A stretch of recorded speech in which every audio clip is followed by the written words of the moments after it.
कि किसी भी तरह प्रोजेक्ट की कुल कीमत बढ़ती जाए और ये पोलावरम प्रोजेक्ट किसानों के लिए जिंदगी और मृत्यु का विषय है, खेत के लिए पानी का विषय है, माताओं बहनों के लिए पीने के पानी का विषय है।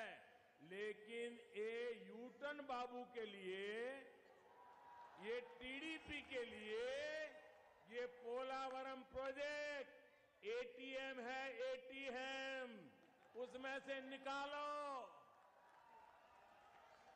और भ्रष्टाचार का खेल खेलते रहो, यही उनका काम है।